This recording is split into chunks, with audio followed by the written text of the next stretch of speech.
disease control, and debt reduction of poor countries. He is currently professor at Columbia University. He is also director of the Center for Sustainable Development in the Earth Institute at the university. Professor Sachs is also president of the UN Sustainable Development Solutions Network and a commissioner of the UN Broadband Commission for Development. He has been advisor to 3 United Nations Secretary General, and currently he also serves as an SDG advocate under Secretary General Antonio. Professor Sachs was twice named as one of the Time magazine 100 most influential world leaders and was ranked by The Economist among the top 3 most influential living economists. He is also author of many books, articles, and publications. To name a few: The End of Poverty, Economic Possibilities for Our Time, The Ages of Globalization, Geography, Technology, and Institutions, A New Foreign Policy Beyond American Exceptionalism. He has also received many awards. To name few, he has received Tang Prize in Sustainable Development Report. He was co-recipient of the 2015 Blue Planet Award, Sustainable Development Leadership Award 2020 in Delhi, India. He was also awarded the Padma Bhushan in 2007, the third highest civilian honor by Government of India. Welcome, Professor Jeffrey Sachs. We all are very thrilled. I would now request Professor Nirupam Bajpayee to say a few words before we formally invite Professor Jeffrey Sachs to deliver his talk on turning UP into a $1 trillion economy.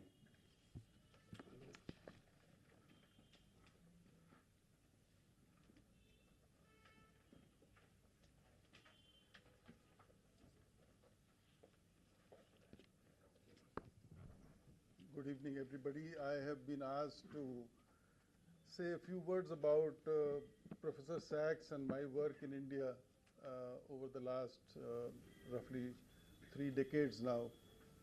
We go back 1995 when I joined the Harvard University and began working with Professor Sachs. So as far as India goes, one of our, I think the first engagement we began was in 1997 with the government of Tamil Nadu. This was a request from the then Minister for Commerce and Industry, Mursoli Maran, who said that if we would be interested to work on state economies, Tamil Nadu would be very interested in working with a team of Harvard faculty members. And so began in 1997 a program for 5 years with the state government of Tamil Nadu, essentially looking at state-level economic reforms, the use of the internet at that time to develop internet kiosks in rural areas. A project was set up along with MIT called the Sustainable Access to Rural India, and several sector studies, industry studies that the Harvard team undertook between 1997 and 2003. Subsequently, we also began working with the Ministry of Commerce and Industry, again at the request of Minister Mursoli Maran. At that time, India's goal to achieve foreign direct investment was $10 billion. The entire country, the goal was how to achieve FDI of $10 billion. And so we did a report for the ministry in the year 2000. Incidentally, in the year 2000 also, we had informally been advising the then Prime Minister, and one of the major initiatives that we took was the development and implementation of Sarva Shiksha Abhiyan. This was something that the Prime Minister, the then Prime Minister, announced in his August 15, 2000 Independence Day speech, the idea being that the government would try to attain universal primary literacy between the year 2000 and 2010. And both Jeff and I were very fortunate to work on developing the scheme, and to my mind it has worked, I think, in the last 20 years to have provided access to public schools across the country in a very, very successful manner. The issue now remains about quality of teaching and learning outcomes in public schools. But in terms of access, certainly Sarva Shiksha Abhiyan has done a great deal. I think the next engagement of ours was very interesting, that came from the state of Gujarat. The then Chief Minister Narendra Modi found out when we moved to Columbia that we had some of the best seismologists at Columbia. And since Gujarat had an earthquake in 2001 in Bhuj, he was very keen to set up a seismological research facility in Gujarat, which our seismologists worked with the government of Gujarat for 2 years and set up an institute for seismological research in Gandhinagar, which is operational and has been doing a lot of interesting work. Besides seismology, we worked on broad issues of sustainable development in Gujarat, on agriculture, on the impact of climate change on agriculture, the setting up of the Vibrant Gujarat Investment Promotion Summit, soil health cards, and so on. And finally, we also worked on the National Rural Health Mission. When it was launched in 2005 by Dr. Manmohan Singh, we were requested to set up an international advisory panel on the international best practices in public health on the National Rural Health Mission. This panel ran for a period of 7 years and had biannual meetings in Delhi to bring together international public health experts for the consideration of the Ministry of Health, Government of India.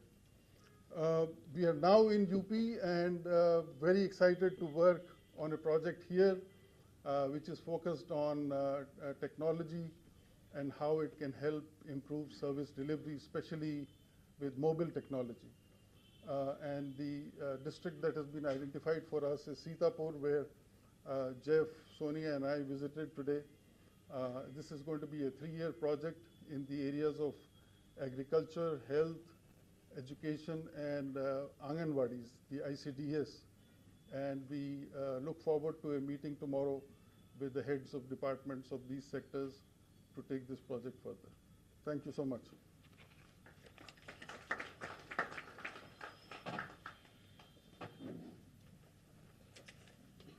Now I invite Professor Jeffrey Sachs to deliver his talk on turning UP into a $1 trillion economy. Sir, what do you say?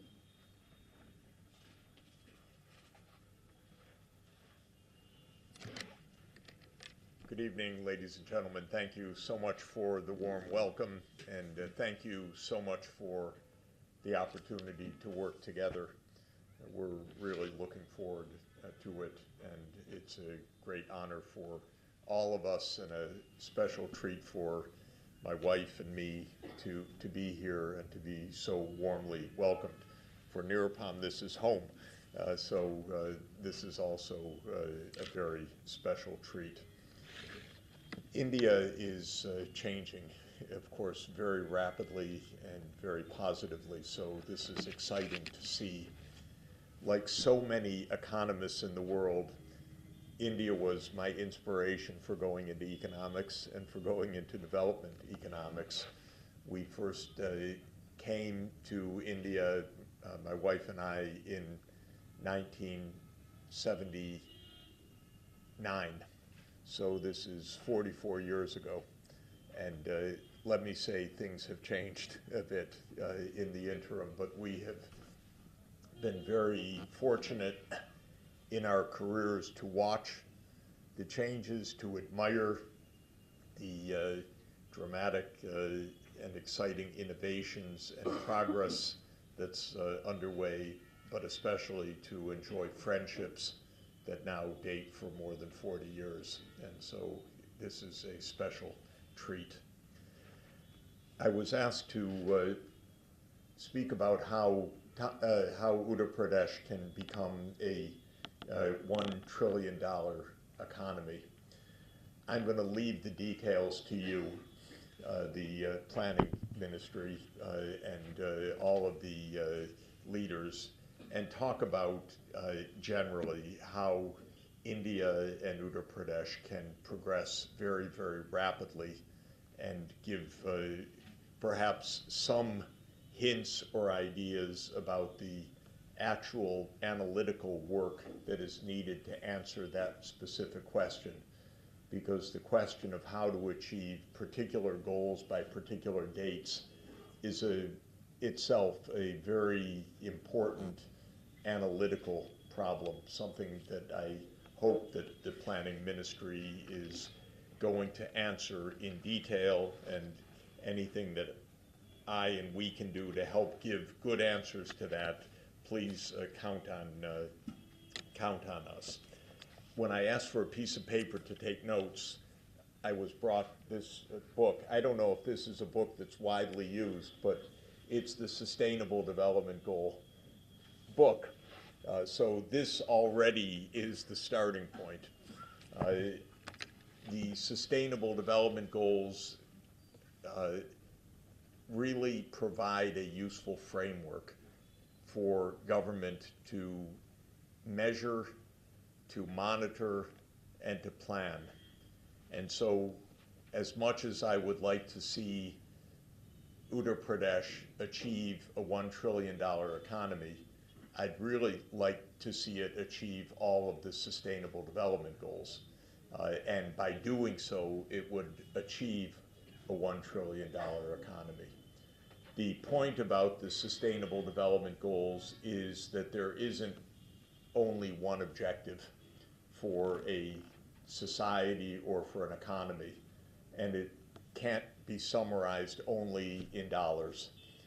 The idea of the Sustainable Development Goals is that there are at least 4 quite fundamental objectives for any economy and any society. The first, of course, is economic development. So many of the SDGs are economic objectives. The second is social inclusion and social equity, because one could be a $1 trillion economy with vast inequalities, or one could be a $1 trillion economy in which the whole society is brought along. I happen to live in a very, very rich but extraordinarily unequal country that has become more unequal over the last 40 years, the United States. And we're feeling all of the political and social instabilities that have resulted from widening inequality. The fact that our political system is becoming less and less stable, that all politicians are basically disliked, and that we don't know what it will be from one election to the next anymore, is in significant part because the inequalities have become very large. We're 2 or 3 completely separate societies right now. In fact, I would say, from what I can gather, 3 very different societies. There's a half of the country that is not thriving, that's doing rather poorly. Their incomes are stagnant or falling. They're very unhappy. There's a part which we are fortunate to be part of, that are professionals that do very well, and the economy has been kind to highly educated people, and that have been lucky in life to have that. And then there is a thin strand of very, very rich people who are really disconnected from the society, except that they own the government process. And so they're running the show, but they aren't part of the society itself. So the Sustainable Development Goals aims to avoid that. It aims to create an economy and society in which there are not such huge differences in income and in power and in influence. And I think that's quite important. The third objective of the SDGs, of course, is the environmental objectives, because the natural environment is under unprecedented stress every place in the world. And the Sustainable Development Goals are telling us to reach $1 trillion, reach it in an environmentally sustainable way. which is very hard. And one can just breathe the air or look at the environment to see how under stress it is now. And of course, in addition to what we can see with our own eyes or what we can breathe in our lungs, we have the long-term climate change and the loss of biodiversity, which are very much affecting India as they're affecting every part of the world. And the fourth pillar of sustainable development is peaceful societies that are also internationally interconnected in partnership. And so this is the fourth objective. Indeed, SDG number 17 is global partnerships. I'm a big believer in that, but it's not easy and it's getting harder in the world, because I would say the world is more divided than at any time I can remember in my life. We have two raging wars underway right now, both of which are extremely dangerous. And you can't imagine, well, you hear about it, of course, but there's war talk every day in Washington about when is the war with China going to come? When is the war with China going to come? That's the war that will end all wars, because it will end the world if it actually happened. But our politicians are so irresponsible that they don't know. It's something not to be timed, it's something to be avoided at all costs. So the SDGs I want to emphasize are about economics, social inclusion, environmental sustainability, and peace. And these are the objectives, I believe, that need to be embedded in any strategy and in any plan for any society. And that's true for UP, it's true for India as a whole, it's true for the whole world, which is why, thank you for bringing me the notebook like this. You reminded me what I should really be talking about, which is a broad-based strategy.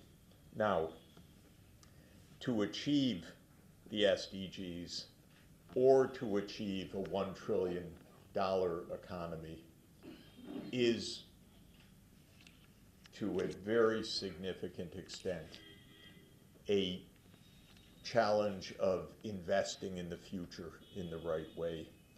So investment is absolutely at the core of any effective strategy. An economy doesn't grow by itself. An economy advances by making the kinds of investments that raise the productivity, that improve the technologies, that improve the livelihoods of the people in the economy. And that is an investment challenge. And so as a planning unit, planning the public investment side of that is the most important single task. What kinds of investments are needed, and especially by the public sector, to facilitate the transformation of an economy in this way? And that's a tough question to answer, because there's a big challenge of analysis, and then there's a very big challenge of finance. How do you pay for what you want to do in order to achieve the outcomes? In part, private investors will pay for certain parts, but the public sector needs to pay for other parts. So the financing issue is absolutely central. Let me give you my quick answer to how to think about that challenge. I'll start with the idea that we are in the midst of four kinds of underlying changes in economic life that should be taken into account in the planning. These are obvious, but I think that they're quite important. The first is that more than ever we are in a knowledge economy. This change towards a knowledge economy has been underway for 100 years, I would say, but nothing is slowing it down. Everything that is needed for economic life and especially for higher incomes, depends on knowledge, depends on first, solid education, and then second, scientific and technological knowledge. And the innovation role in the economy has become ever more important. If I wanted to know one absolute number about an economy to judge where it stands, I would first ask, what is the typical schooling in that economy? How many years does a young person go to school? Then I would ask, how do they do on an internationally standardized test? And those two factors would give me a huge amount of information to assess where that economy stands and how it's changing. So with UP, I don't even know the most recent data because I tried to look at what is the comprehensive data. I could not find a reliable answer to that basic question, which I would like to know. But what proportion of the young people in UP are finishing upper secondary school right now? And when they finish, what is the quality of their education? There is the international testing, by the way, the PISA test, which is the OECD measurement test. India was part of it 15 years ago. It did very badly. It stopped being part of it. That's not a good approach. A good approach is, after doing badly, do better. And that's the approach I would like to see India to get back into the PISA testing and to start rising sharply in the ranks of the PISA outcomes. The PISA is the program on international school achievement, and it's really important to be benchmarked on that. Interestingly, the new results just came out, and they showed the East Asian countries at the very top. Again, China, Taiwan, Hong Kong, Singapore, all the top ranks. They're doing Korea, Japan, they're doing something very well in the education. I'm trying to figure out what it is, but they're absolutely performing extremely well in terms of reading, mathematics, and science for 15-year-olds, which is what PISA is measuring.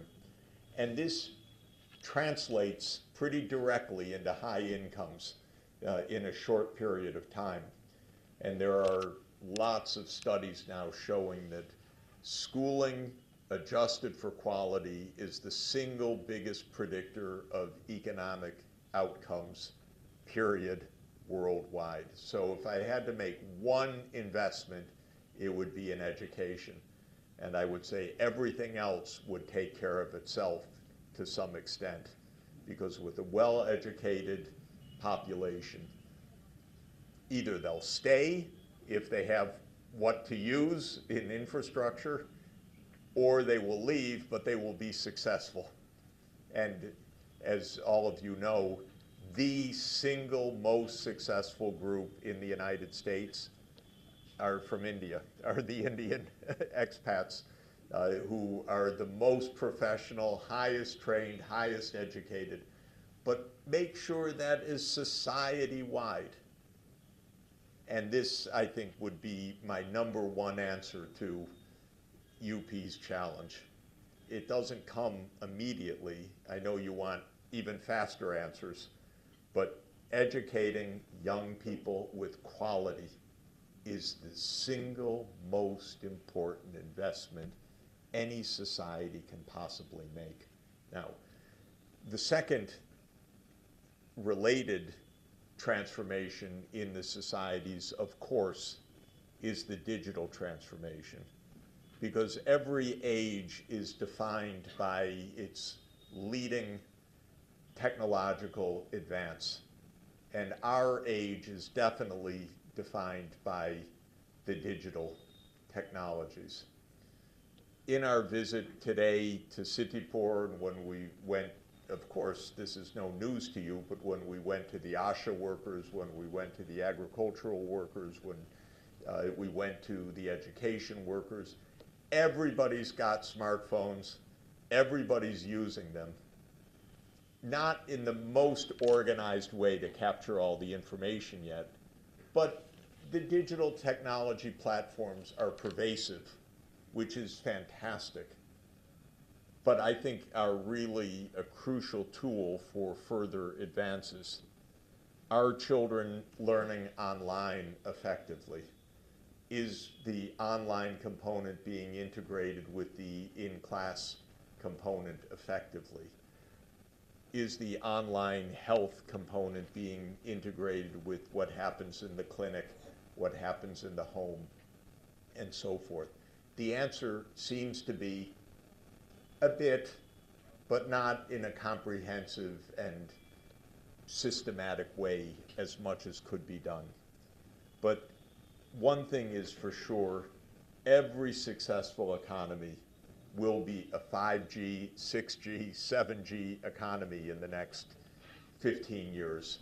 And everything that business will want, everything that households will need, everything that doctors will need, educators will need, will be on digital platforms, because the technology is absolutely wonderful.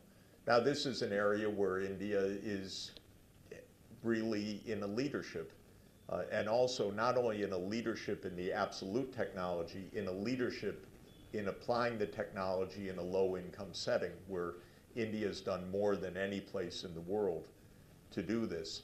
And by the way, that is one of the reasons why India, of course, is growing so rapidly and is now the fastest growing large economy in the world, and why the growth could even accelerate. And it's a phenomenal opportunity for exports, exporting digital services of all kinds. And India's exports to Africa in this regard will be enormous for the next 30 years if India takes the opportunity and makes that connection systematically. So first point, knowledge economy. Second, digital economy. Third point, green economy. There is no escape from the need to transform technologies to green, zero carbon, low environmental impact technologies.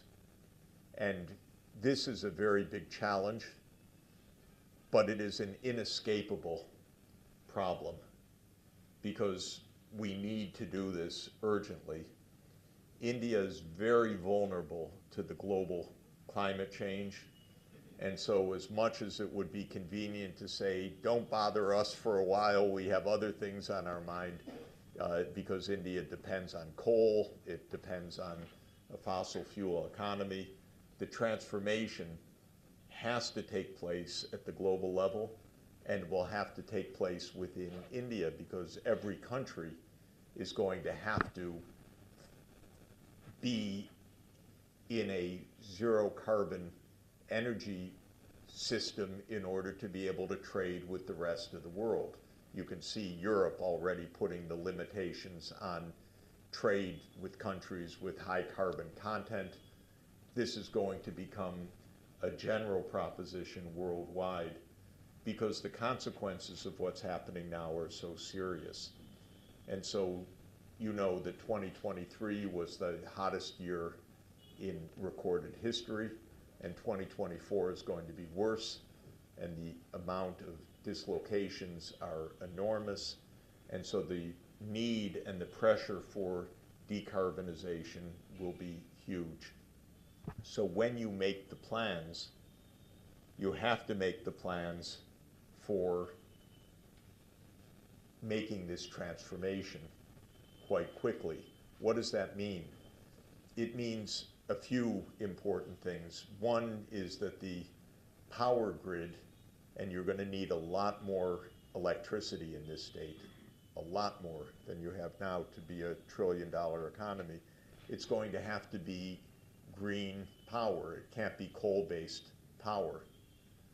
There's an obvious answer, by the way, which is your next door neighbor to the north, Nepal, has a lot of hydropower to sell to you, and you should be buying it and making, tapping that potential and just making a connection for a massive amount of very green, very affordable, low-cost hydropower.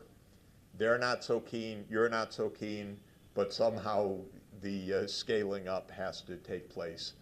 And you're in a very good position to tap that, and they're in a very good position to develop that hydropower. And so this is just one example. Another example is that, and it's happening very fast, is that the whole automobile sector will become electric vehicles very quickly. China by far dominates right now, but India is starting to develop an EV industry. And I think everybody here saw what I saw yesterday, which is the announcement of a $2 billion contract of actually a Vietnamese electric vehicle manufacturer with Tamil Nadu. I want the next one to be here, not in Tamil Nadu, and that will be a big component of building a $1 trillion economy. So green is the third component, and it's pretty pervasive because almost every industry has a low, weak environmental technology and a environmentally protective technology route. And we really need to shift worldwide to the environmental protection route. And the Sustainable Development Goals are all about that. SDG 11 on sustainable cities, SDG 12 on circular economy, SDG 13 on climate, SDG 14 on the marine environment, and SDG 15 on the terrestrial environment, protecting all of those, measuring, but choosing technologies that are appropriate. So that's the third element of transformation that I think is very important. And the fourth I've just mentioned, and it is that virtually all economic success, even for a state as huge as UP, and even for India, which is now the most populous country in the world, nothing can be accomplished within the country itself. Everything depends on interconnection and on trade.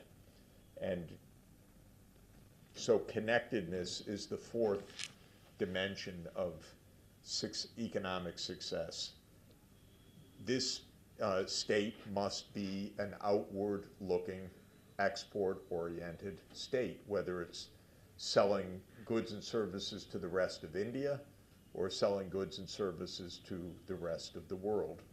And so the outward orientation is crucial, and the interconnectedness is crucial. So my first rule of economics, which is almost the opposite of the rule of politics, is get along with your neighbor. So in politics, the neighbor almost always is a threat. You're fighting over the borders. They're a risk. History has divided the countries. But in economics, the most natural thing is to connect with your neighbors because you share ecosystems with them. You can easily diversify primary energy sources with them. They will buy your goods. You will specialize and you will buy their goods in trade. And so good regional integration is extremely important. That's why I mentioned Nepal and UP. I don't know all the intricacies of the politics by any means. I really don't, so forgive me for that. But from an economic point of view, that's a logical fit. I'm in favor, again, I apologize on political naivete, but I would like very good relations between China and India. I just believe the more interconnectedness, the more peaceful trade, the better. Of course, I know there are disputes that are quite serious, so I don't mean to downplay that. But from an economic point of view, we shouldn't divide the world, us versus them, or there are friends, there are enemies. We should really be interconnected. The United States used to understand this when it was more confident as a country. And so the US spent a lot of time trying to integrate world markets, many trade rounds, building WTO. Now the United States is a nervous wreck. It's really psychologically very anxious because of China. This is mainly anxiety that has no basis, but China became so big and successful so fast, it made the United States very neurotic, if I could just use a psychological concept rather than an economic concept. Every discussion every day is about China instead of about all our problems inside the United States. So because of that very high anxiety, the US is now closing its borders. It wants India to be a friend, but against China, and it's trying to reshape the world. You're on our side, they're on the other side. Russia and China are evil. We're good. We want India on our side. Don't play this game at all. Of course you won't. India is much too big to play a game like that, and much too experienced and much too smart. But the world should not be divided this way between us and them. Everyone should try to be trade partners and economic relations with every other part of the world. And this, I think, is actually a key part of building your $1 trillion and then your $10 trillion economy is good relations. So if I were you, I'd welcome Chinese investment. I would welcome trade. I would try to build, I don't know if a rail can really go over the 4,000 meter pass between Nepal and Tibet, but I would try to build online connectivity or overland connectivity in that way and strengthen rather than weaken or sharpen the divides, because to me, a connected world is a much more prosperous world. It's also a much more peaceful world, and I would not try to make any of the divisions in this way. So, here's the homework. What to do to advance the UP economy? What would it look like as a $1 trillion economy? What would it look like as a $5 trillion economy? Because you'll get there pretty quickly also. What are the structural changes that will come, and how to bring those about through public investment and through private investment? And that requires a quantitative exercise, a real visioning exercise. So I have a project at the UN Sustainable Development Solutions Network called The World in 2050, trying to understand what the world economy will look like in 2050. I would propose Uttar Pradesh in 2050. I don't know if you have that or not, but I would propose trying to do a quantitative assessment. What will this state look like of course, you have to also ask what will India as a whole look like in the year 2050? Because then you have a 25-year perspective. What kinds of investments, what kind of transformation, what will the urban-rural balance look like? What should the power grid, the electricity structure, the energy sector, the transport sector, all of the infrastructure sector look like? What are the high priority projects to achieve a 2050 vision, or it could be 2049 vision or 2047 vision, depending, make it for the 100th anniversary of India. But make that not only vision, but then quantitative assessment and the public investment strategy. When I do such an exercise for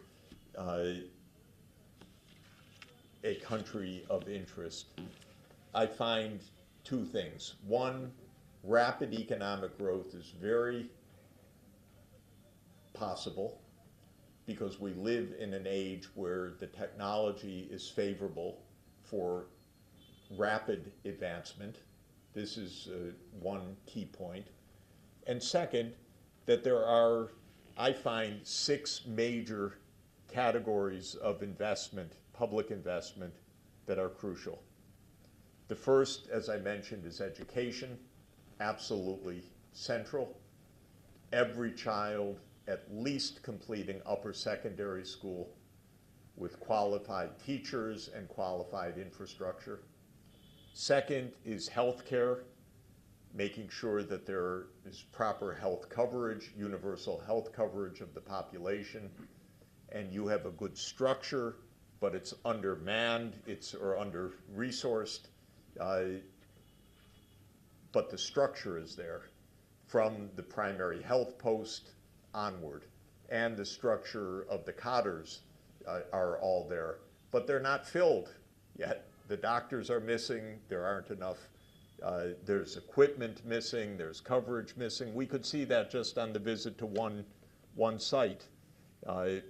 But everything is there in principle, but it's not there in practice. So that's number 2. The third is the green energy technology.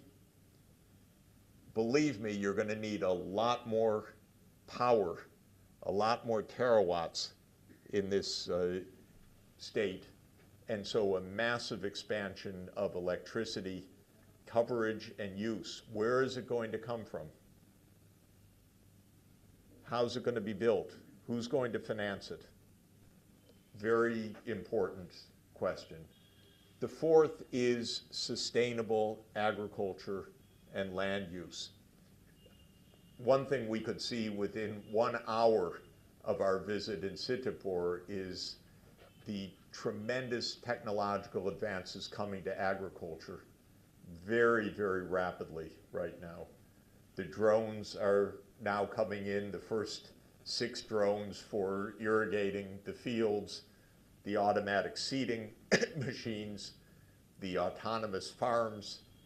Basically, agriculture will have a big advance of productivity per hectare, but also a huge decline of agricultural workforce because mechanization is going to transform historically the labor force here from an agricultural labor force to an overwhelmingly urban population.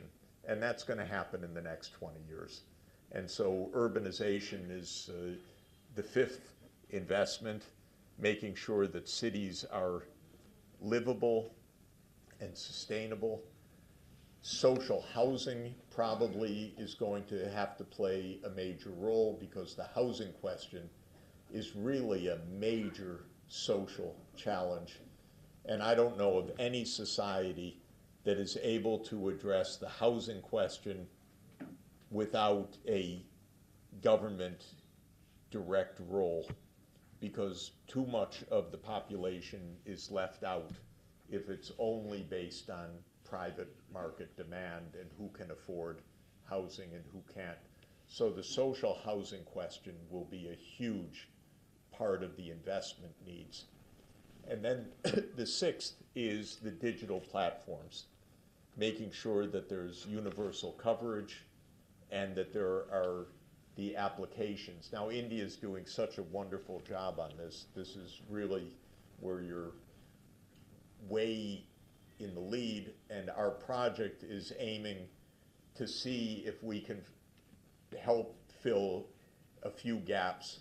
I'm sure there will be no gaps, even on their own. In 10 or 15 years, we'd like to help you speed up the process so that there's a good IT platform for all state service provision, health, education, agriculture, payments, whatever, in a very rich digital environment, but making the investments for that, whether it's the content investment or the physical connectivity in remote places, is the sixth area that I would suggest. Then this has to be put into quantitative form. And the problem for India has always been, if you look at what the investment needs are, for example, for education, and then compare it with the budget, there's a very large gap. And this is a quite basic question that has not been finally addressed. I'm out of date on the data, but the last time we looked, and we had a brief discussion about it yesterday, the total health spending of the public sector, union and state, for the health coverage is about 2% of GDP, for example. Look around the world to any place that has good health coverage, and it's at least 4% of GDP, if not 5, 6, 7% of GDP. So India as a whole is tremendously underinvesting in healthcare. Look at the spending on education. My guess is that it's exactly the same situation, that the levels of public spending on education are far below what is needed to achieve quality education, even just through upper secondary. But the goal should be universal completion through upper secondary, and 40 to 50% of young people going on to tertiary education, or maybe even 70% going on, with 30% for vocational skills in a 2-year program and another 40% continuing on for a 4-year bachelor's and onward. Now, the budget for that is way beyond the state's budget for education, I'm sure. And so this is another big question.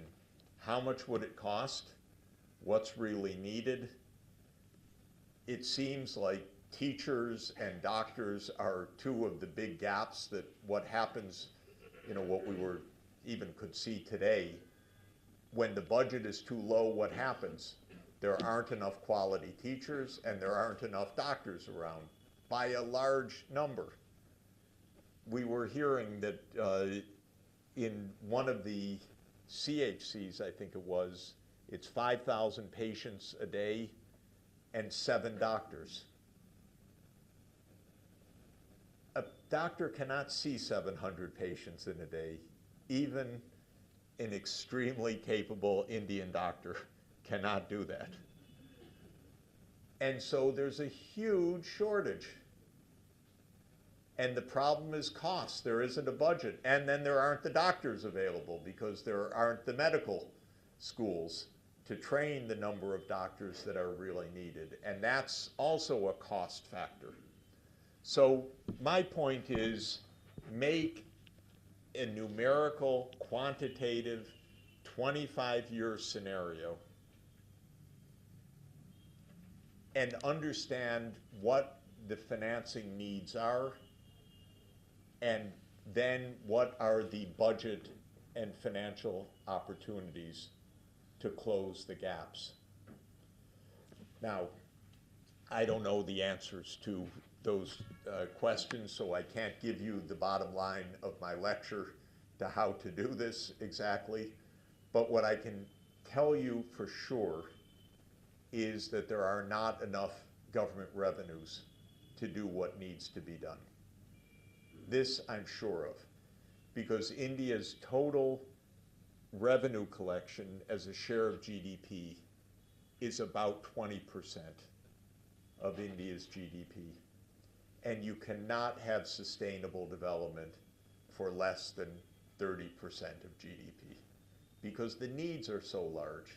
Education, healthcare, energy sector, environmental protection, science, technology. It just requires more funding, because there's also pensions and public administration and all the other things that are needed. So then comes the question of the next part of a planning exercise. What is a possible financial model to make this work? And I have a couple of basic questions. One, at the union level, what will be the future of public finance at the union level? What will be the tax administration? What will be the allocations of the union budget? Because it needs to increase. But my second question is, to what extent do the states have any leeway or any flexibility to make their own state level financial arrangements that give more flexibility to the state budgets?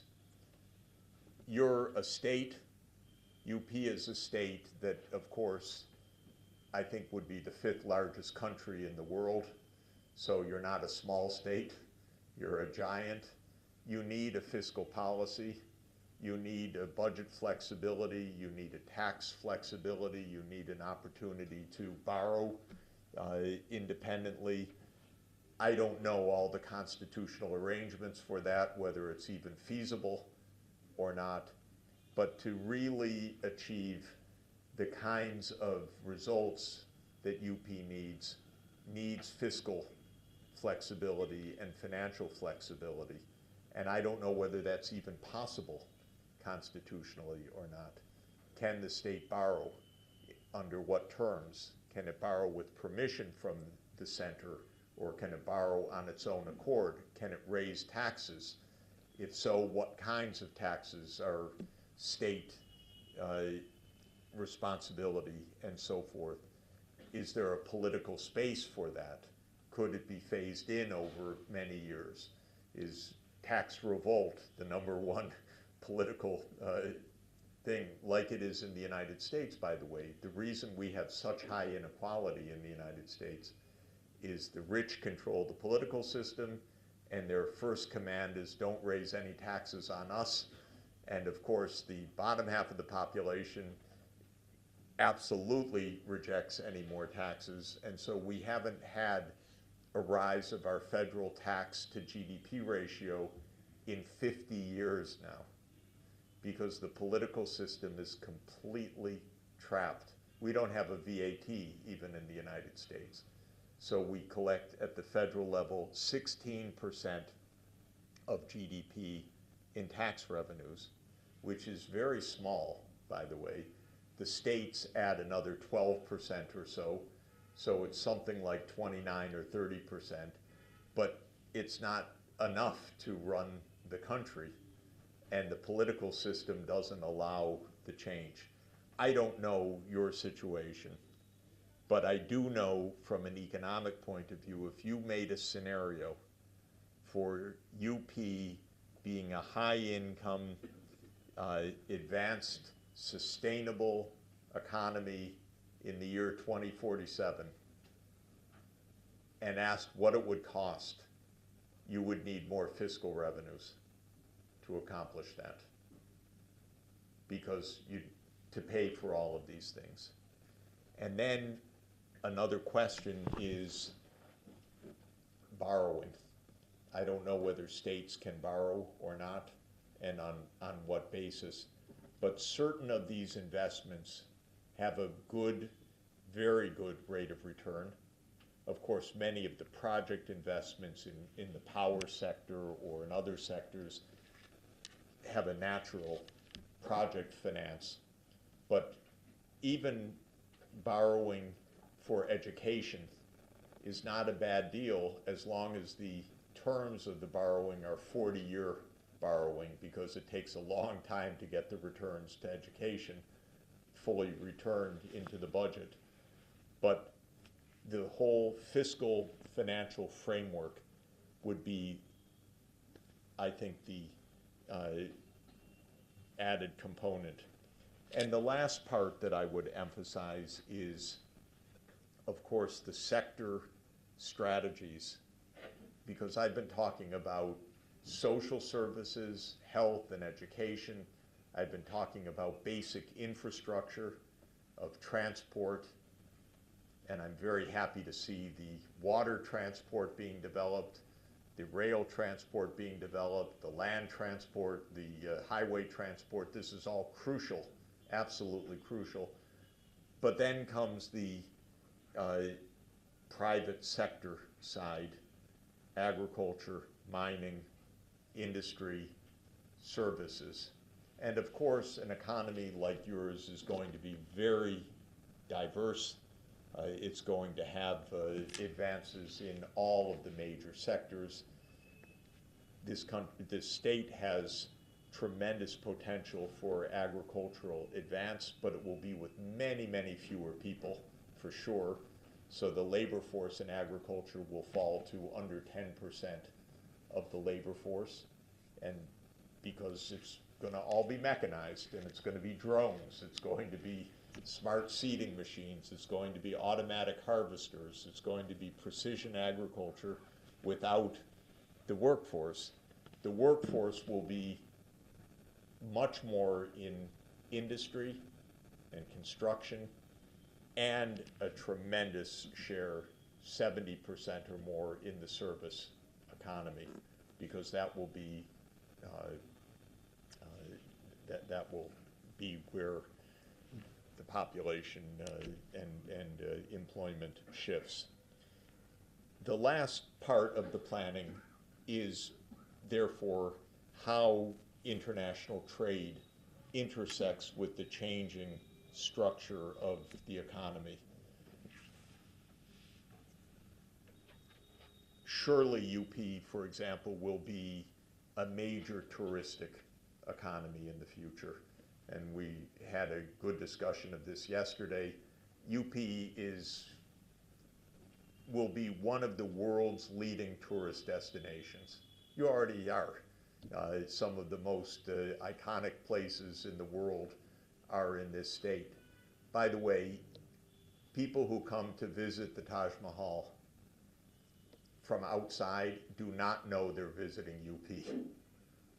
They know they're visiting the Taj Mahal. They may know they're visiting Agra, but the state is not branded at all as UP, as a tourist destination. This is a little bit of a mistake, because you'd like them to go from Agra to the next site, to the next site, to the next site, and to understand that they're coming for, but surely this will be a boom sector. And if you can, as we were discussing yesterday, bring in hundreds of millions of people for 30 days, manage the infrastructure, have everyone come, and have this most remarkable event, which is a one-of-a-kind event on the planet, you can do everything in tourism. But to go back to my earlier point, I don't know, do you want a lot of Chinese tourists? I would. They're close by, they would love to come, but that depends on good relations with India and China. And they will come, they'll spend a lot of money, they'll learn a lot about India, they'll learn a lot about culture, they'll find out how much of their culture originated in India, which will be a nice thing for them to find out, because remember, China is to a very significant extent a Buddhist civilization also. Since you invented that here in this state, that would be also a good thing for the Chinese to come and learn, and they'll come by the tens of millions. So all of that interconnected side, I think, is extremely important and should be part of this vision or this mid-century plan. So let me end there. My basic points are that when we speak about a $1 trillion UP economy, believe me, it's going to be 1 trillion, 5 trillion, 10 trillion. This will be a very successful place, and I have no doubt about you reaching that. Of course, exactly the year, that depends on many, many things, including good luck and the ability to put a full strategy in place. But the direction and the magnitudes are absolutely reachable and clear. Second, to do this requires a strategy. You can't do this without a plan. It's not the business sector just coming in. It's not showing this a good place to do business. It's much, much more than that. It's the public investment side alongside the private investment side. The main thing that a private investor wants in a good sector, absolutely the main thing, is actually the two main things, sorry. The two main things a private investor wants: number one, a skilled workforce. They want to know that when they're here, they're going to get workers who know how to work, know how to use the technology, are going to be very effective, innovative. You get that, that's 90% of the way. And the other thing they want, of course, is the infrastructure. Is there power, water, and transport? And if you can give that answer, those are the two things you need: a quality labor force and a quality infrastructure. And the most important, and infrastructure, add fiber. 5G, clean energy, because it's going to matter what kind of energy, land transport, rail, road, and water transport. If you show them all of that is here, everyone will come. And I want to be at the door welcoming them as they arrive. Ladies and gentlemen, thank you very much for having us.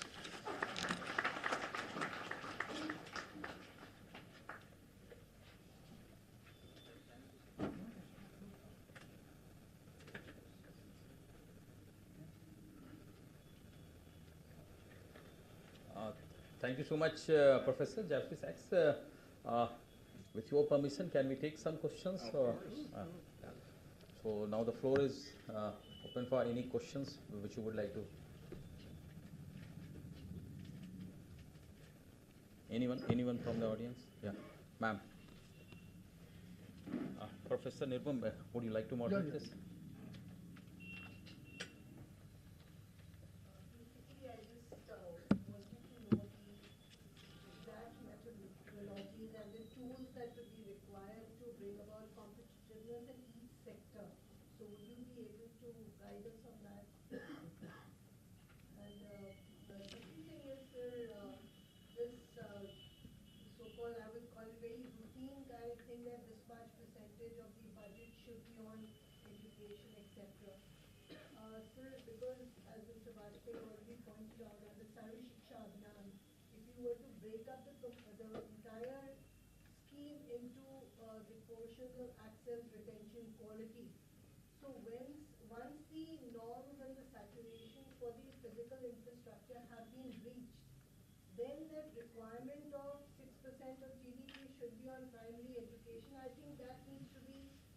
tapered down to just the maintenance function and focusing on the quality aspect. Yeah. So this is one thing which one observes that every time it's mentioned maintain 6% of your GDP on school infrastructure and this kind of thing. That needs to be tapered down to the real baseline position as of now, and it has to be reviewed continuously. Like if you reach the saturation point, there's no point in opening schools and then having children there and then spreading the resources sparsely all over. These were my two observations. Yeah, thank you very much. On the budget shares, all of the rules that we state how much share should be this sector and that sector are really very imprecise guidelines. And in the international side, it said things like 20% of the budget should be for education. I object to this way of doing things because what I prefer is to make the costing from the bottom up, which is what are the actual needs? How many schools are being built? How many teachers need to be trained and hired? How many administrators? Making sure that these schools have the electricity or the water or other infrastructure and so on. So I think the costing exercise is more important than the rule. The rule is a shorthand, but for a planning unit, you don't need the shorthand. You need the detail. And so having a module on primary education, secondary education, number of children, because that's going to change also over time. The share of 6-year-olds to 18-year-olds will decline because of the slowing population growth and the stabilization of the population. So these can all be built up. A good spreadsheet can give a lot of information about that. Also, what happens is you need to assess very realistically what are the salary levels needed to attract and retain a qualified teacher who now is going to have more opportunities in the private sector or a private academy or doing something else. And usually, if the public budget is inadequate, the policy is to give an inadequate salary. And then the next result is we have a shortage. And then everybody wonders why there's a shortage. And it's because the salary is too low. The salary is too low because the budget is not sufficient. And so I always would urge a realistic, bottom-up assessment of needs. And the point you're making would come directly out of that, because there would be different phases. There would be the scale-up phase, there would be the maintenance phase, there would be the changing demographics of the state, and it would all come quite clearly here. When it comes to the individual sectors of the economy, this is also, I think, a very good area for work, for analysis. Certain sectors are economy-wide. Cost of power in the economy. How much is it going to cost to get green electricity? That is basically a financing issue combined with the primary energy source issue. If you bring hydropower from Nepal to UP, I don't know what the latest engineering analysis is, but it's probably something like 5 cents per kilowatt hour, 5 cents US per kilowatt hour to bring it to UP, or maybe a little bit, 6 cents or something like that. Even lower or higher? Lower. Buy it. Expand their capacity, because this is that is a huge competitive advantage. for the state, low-cost energy, and you probably can't beat that cost for clean, green energy. And so, but again, that kind of analysis is really perfect work for the planning unit. When it comes to the particular sectors, agriculture or particular industry, I'm not a sector expert at all, but the main thing that they will be looking for is, as I said, the quality of the infrastructure as a place to work, industrial zones or parks where they'll be able to carry out the functioning, and a good rail line to an international port, or rail lines throughout the rest of India that are effective and quick, or the waterway, because that also can be a huge advance for many kinds of industrial goods, this waterway number 1, which could be a very big deal.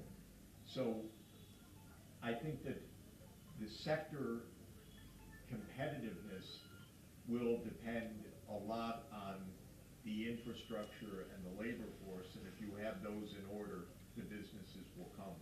Because UP is a wonderful place to produce for the domestic Indian market and for the world, as long as the transport and power environment is, and labor force quality is good. Yes, please.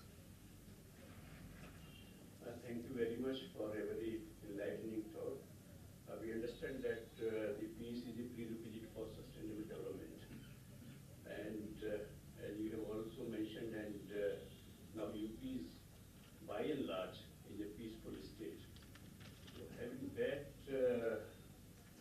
situation in the state, what do you think would be the roadmap that UP becomes a role model, sustainable state for the other states in the country, number 1. Number 2, I am very happy that you have focused on education and particularly on quality education and skilling at different levels. And I am dealing with education, and I have been a UPCH chairperson. Now the national education policy also talks about quality education for all, and it also focuses on multidisciplinary holistic education also for skill development at all stages. And therefore, now we also have a regulatory framework for having the campuses of foreign universities in India. So particularly in this context, I would like to know that do you think that some good universities of USA would be interested to have their campuses in UP? Thank you. That's great. Let me start with the second issue. I think you could attract a lot of international universities that would be excellent. I wouldn't aim only at U.S. universities, though there are many of them, because every place that you attract a university will also be a connection for you to the world. So we were in Monash University in Melbourne recently. They have 9 campuses around the world. They could have a 10th here.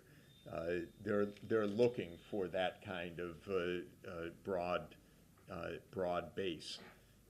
And if you help them to understand this is a historical place, this is an entry point for all of India, for Indian civilization also, which it is, you'll make it very attractive. Again, a Chinese university with a campus here, Middle East universities with the campuses here. Most major universities are looking for partnerships now because they understand they have to become global to really be able to serve a global clientele. and to serve their students who know that they're entering a global scene. So this is definitely something you can offer. And if you have the authority to do it or the encouragement to do it, and it's something I can help on. The network that I lead for the United Nations has almost 2,000 universities in the network, and we're talking all the time with the university leaders, and they want to make new partnerships. So this is something where I would be very, very happy to help. On being a role model, I think what would be very important as a first step is UP benchmarking its performance against the Sustainable Development Goals so that you have a scorecard, and second, that you have a plan, as I've been talking about. Here's the plan. Third, that you're actually carrying out the plan. Those are the three steps for being the role model for the rest of India. And I think you can gain a lot of credibility by having the benchmarks, annual reporting, having the plan of action, and having a benchmarking of the delivery of the plan itself. Just for your information, sir, we had a whole session of the legislature on the Sustainable Development Goals, and it was a 24-hour session Wow. where the politicians, the MLAs, spoke on each of the sectors that was assigned to them, and there's a document on that. Fantastic. And all the departments then reported on that, and ultimately it became a good document. But obviously it has to be followed up. That's the challenge. And the unit, again, that I lead for the UN has a lot of experience in building a scorecard. So we have an annual index, but we do it at subnational level also. So it would be quite straightforward to have an SDG scorecard for UP and to actually take it back to 2015 and then carry it forward. We could help on that. Yes, please. Yes. Within the context of economic growth and sustainable development, there's a perspective around population planning, demographic dividend, and gender equality. Yes. What would be your short and long-term advice for UP?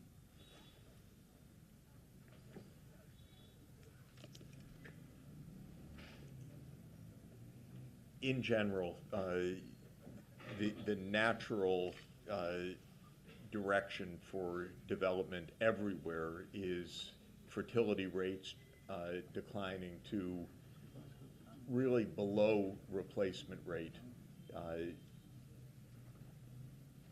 so that population after about 30 years peaks and then gradually starts to come down.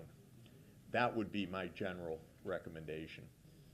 The fertility rate in UP, I think, is close to 2.1 or something right now. Still a little higher? Just about two here. Just about two. Just about 2. Yeah, because these numbers of 2.1 were. Yeah. So that's good. You have a lot of people in this state. You probably don't need to double it again. I just looked at the estimate in 1950. Lucknow had 500,000 people. Now it has about 5 million people. So that's a lot of, it's a crowded place. So reaching replacement or going below replacement gradually and modestly is a big help. India's already reaping some of the dividend of this fertility decline. I'm working a lot in Africa. The fertility rate is still above 4. It's impossible to achieve development with the fertility rate so high. Impossible, because you're chasing a population that is doubling every 25 years. and you can't keep up no matter what. All your saving is just going to just trying to keep up, not to get ahead. And so it's good that the fertility rate has come down. It will come down further because with urbanization, this state will be 60 or 70% urban by mid-century, I would guess. Because you won't need the jobs in agriculture. The machines will be doing that. So people will live in cities, and in cities, children are expensive, and women are working, and it's hard to have more than two, and many will choose to have one. And so that is the natural course of things, and that's what I would recommend also. Does that make sense to you? Yeah.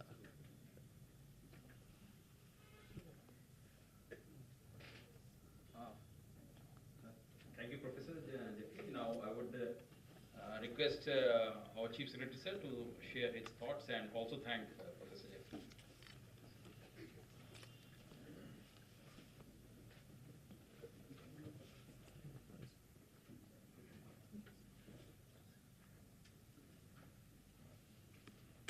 Professor Jeffrey Sachs, colleagues, it's a great privilege to listen to such a great scholar in development economics, Jeffrey Sachs, and on the subject which is so important for us, the $1 trillion economy. It's a matter of coincidence that just today, Honorable Chief Minister, along with dozen of honorable ministers and all senior officials, had a review of the progress on $1 trillion economy in this room itself. And a road map was chalked out.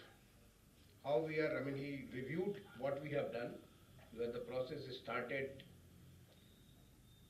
in August 2022, when we selected Deloitte India as our consultant. They came out with a roadmap, a detailed roadmap by April 2023, and we have been working on it so far. The state is eager and has resolved to reach to the $1 trillion by 2027. That is another 4 to 4.5 years. And it is possible. So let me recall from Jeffrey's presentation here, all the 4 pillars of the Sustainable Development Goal, whether it is economic development, the social equity or the social inclusion, environmental sustainability, or the connected world, connected with the rest of the world. They are all very much important part of our $1 trillion economy. Because when we went for the investment in February 2023, there was a global investor meet. We went to 18 different countries. We invited investors from across the globe and also from across the country. And we'll be happy to know that so far we have signed MOUs to the tune of 40 lakhs crores of investment in the state of Uttar Pradesh. And I'm very confident in a month or so, when we are going to have the first groundbreaking ceremony, something around 12 lakhs crore is going to be grounded in the first groundbreaking ceremony. This is what the new Uttar Pradesh is. And that is why we have the hope. Our budget only 6-7 years back was less than 2 lakhs crore, and now it is close to the 7 lakhs crores. Our investments have almost quadrupled. The focus on the infrastructure, focus on various things, the 5 strategies which Professor Sachs mentioned, the knowledge economy.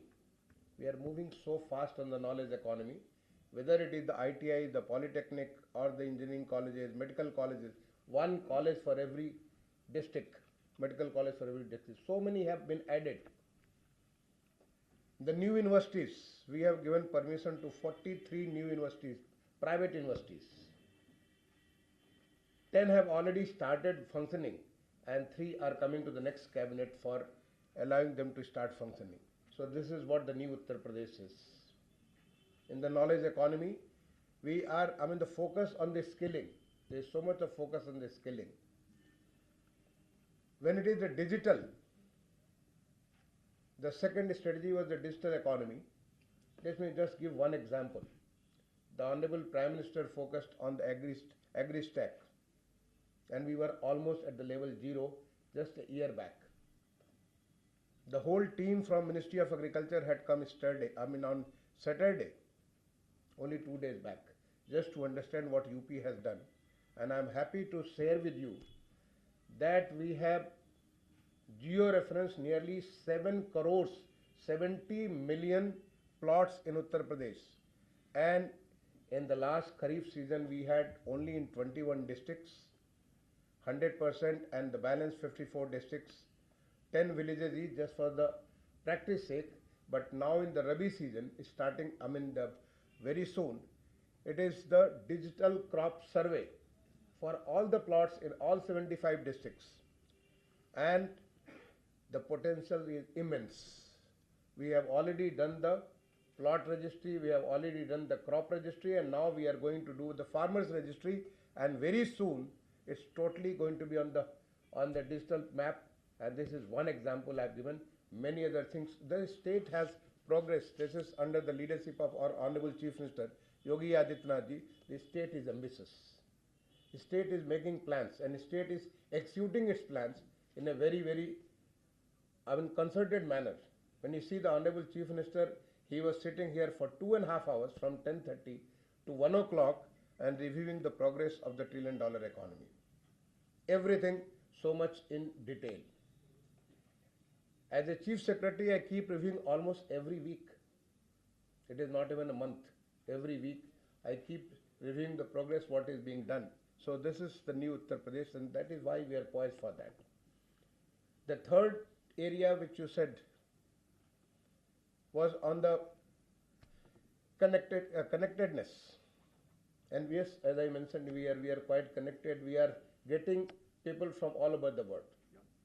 Urbanization is our focus. 112 new urban local bodies have been constituted just in the last 1 year.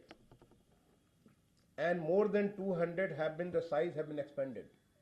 That's why when the Lucknow's population has grown multiple times, it is not only the population has increased because of the natural birth, but also because of so much of migration from the rural to urban. These people have hope, and the city is changing, and so is the cities and the country is changing. So this is how, when it comes to tourism, the tourism in the city of Varanasi, just one Varanasi, has grown 100 times, more than 100 times. And Ayodhya, before the Lord Ram has come, the Lord Ram is coming there on the 22nd of January. The Prana Pratishtha is going to be there only few days from now. The tourism has grown more than 50 times. And we expect a big boom in Ayodhya. And so is the case for because Uttar Pradesh is such a fertile land. It is a land where Lord Ram, Lord Krishna, Buddha, many Jain Tirthankars, they were all born here. We have plenty of water resources. We have good fertile land. And our biggest strength is our youth. Till 50s, we are going to be the most youthful state in the country. Till 50. So this is an opportunity for the next so many years. We are going to be so youthful, and youth properly skilled, properly educated. It's the universal education, properly educated. Our honorable advisor to our honorable Chief Minister in the education sector, he mentioned about our National Education Policy 2020.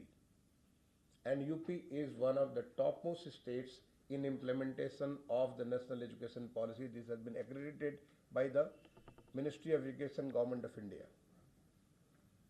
Because the whole thinking process is changed. And I'm sure when Dr. Nirupam Bajpayee is going to work in district Sitapur, he is going to realize the amount of work which has been done in the last so many years. So you will find UP is in a different state. And more than that, because we started at a very, very low level. Our indices, as I said, I mean, when it was geo-referencing of the plots, we were at 0 level. We had 0 plots which were there in 1 year, 100% have been done. So our benchmark where we started was very low, but the UP under our Chief Minister and getting the kind of a focus from the Honorable Prime Minister, that's a big thing. He is the biggest connector to the global economy. Our one district, one product. It has made such a wave. It has made such a big change that, I mean, it is get recognition across globe, and now we want to go to the next level of one district, one product. So I would like to thank Professor Sachs for giving us a perspective, and I'm sure Deloitte is here. They must have taken note of it, and our Principal Secretary Planning is the nodal officer for the whole process of $1 trillion economy. They have all made notes. All our officers have made note. We were all very much eager to listen to Professor Sachs, and we are working on it. This will give us further more energy, further more commitment, and further more drive to think on those lines. They focus on education, focus on health, focus on tourism, focus on skilling, because these are they create the kind of environment, they create a kind of a ecosystem which will lead the state to move from one level to another level. Our Chief Minister, while he was reviewing, he made a very, very important statement. Just made note of that. He said, first you have to believe that we can make it $1 trillion economy. And then you start working on it. As long as you question that we cannot do it, you will never be able to do it. The focus should be, we first be convinced and seeing the kind of changes which Uttar Pradesh has done. Even during the COVID period, we did not go into the negative growth. Most states in the Union of India have gone for the negative growth. We did not go for the negative growth. We were one who managed COVID in a fantastic manner. This Uttar Pradesh, the way it did, it was able to cater to the requirements of many others who were migrated and who were passing through the state, and they were made to halt here and have the good experience and then go to the next place. So the way we manage our economy during this is the global pandemic. And from there on, when the Honorable Prime Minister gave a new dimension to the Indian economic development, this was Atmanirbhar Bharat. The Atmanirbhar Bharat, and then he gave a new aspiration of making the country developed by the year 2047.